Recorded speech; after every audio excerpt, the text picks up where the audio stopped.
Hello YouTube, Millennium X17 here. We're going to do a Soapbox now. Haven't done one in a while, and just this week there was an incident that went down that really caught my attention. Now this Soapbox, I'll get to the point at the end, but it's a twofold problem between Infinity Ward and their patching methods and Call of Duty Elite Premium, the premium membership, and Call of Duty in general is the overall point, but we'll get that when we get that. So anyway, this week, a patch was released to Modern Warfare 3. Now, the point of the patch was to nerf the FMG9s, akimboed.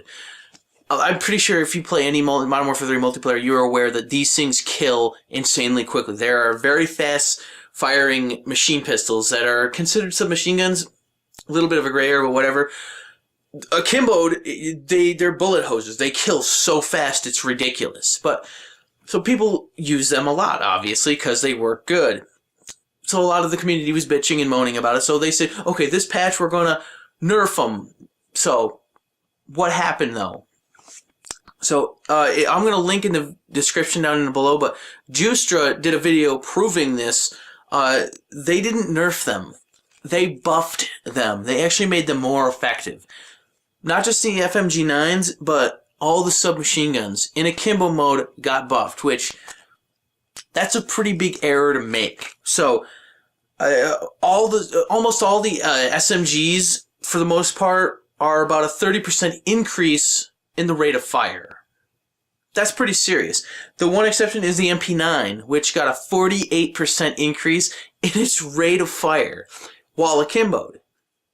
That's insane. That's not a nerf. That makes them worse. So Infinity Ward has this bad habit of just not patching certain things and then patching other things that based on, the community crying about them, what have you. They've been hit or miss over the years, but it's like, this year, like, oh, we promise we're gonna really update this game, we're gonna support it, we're gonna patch it, and we're gonna stand by our product. They had this big long speech, and Robert Bowling had, his whole Twitter thing going off about, oh, the patch is out now, your the FMG9s are fixed, or good to go now, but how they can mix this up so bad to the point where they actually make them better, that's just insane. And like I said, it's a twofold problem with Call of Duty in general.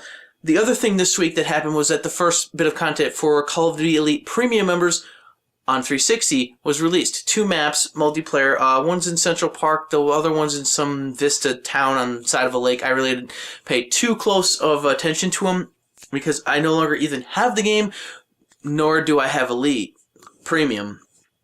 It's just, and here's the thing that a lot of people are up in flames about is the fact that 360 Elite Premium has it, but PC and PS3 Elite Premium members have no idea when they're going to be getting their content.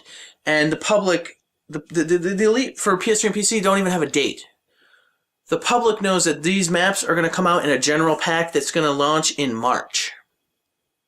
Which, that's kind of insane when you stop and think about it, because you're paying $50 a year for content, but yet the way they split it all up, like, it's not what you say, it's how you say it. Now, when Activision first launched the Call of Duty Elite Premium, they said that you'd be the first ones to get this content on your respective platforms. Now, that is a big difference. Now, the reason behind this whole thing of 360 gets it first and PS3 doesn't is the fact that they have a deal, an existing deal that goes through the end of 2012 with Microsoft for all Call of Duty DLC is first on the 360. So it leads me to this really questionable point as to what their plans are doing with why they launched Elite as soon as they did. Now, it would make sense to wait a year and then give premium members first and then the public later.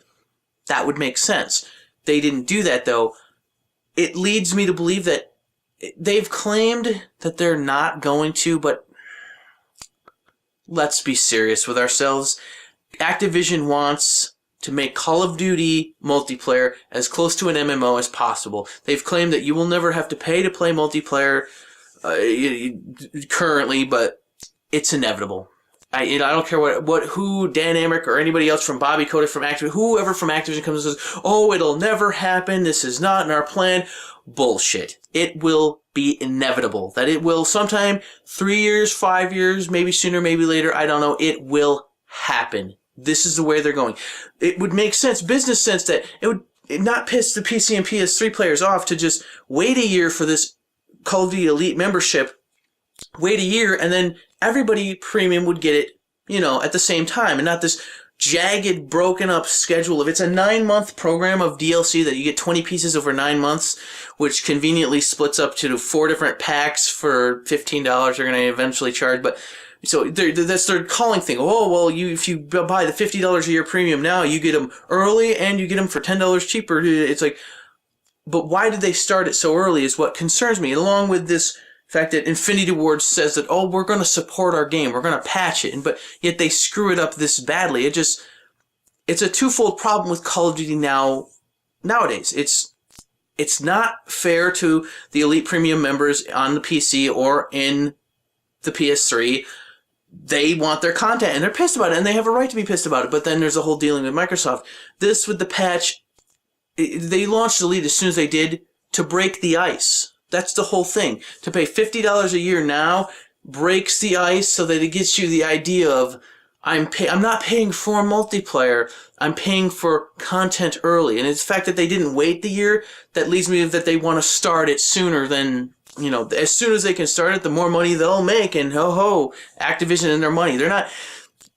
Activision's a business. So all businesses, their point is to make money. So that doesn't necessarily inherently make them evil. It's just the way they go at it really leaves a bad taste in my mouth. Now, I've sent back, I gameflied Modern Warfare 3 from the very, the day it launched. I got it like 2 days after it launched.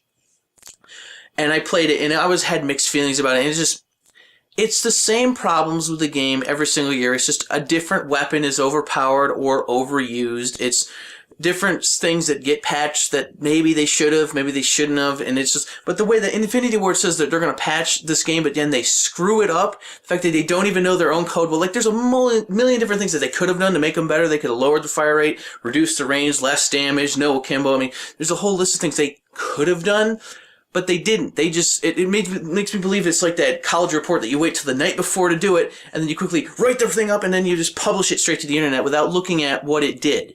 It's just, and you fail the test. They failed the test. Their first major patch of the game, they've had a couple, but they've been iffy patches at best. And now this one, the first big one that they've touted with the FMG9s, it made it worse. And just how people, year in and year out, keep supporting Call of Duty blows my mind. I'm not buying Modern Warfare 3. Obviously, I already sent it back. I'm not buying whatever the next Call of Duty is this November. I guarantee you they'll have another one on the way. That's inevitable.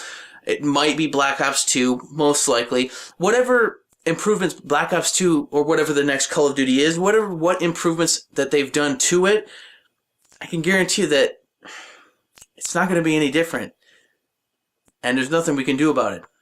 Other than, mind you, not buying it.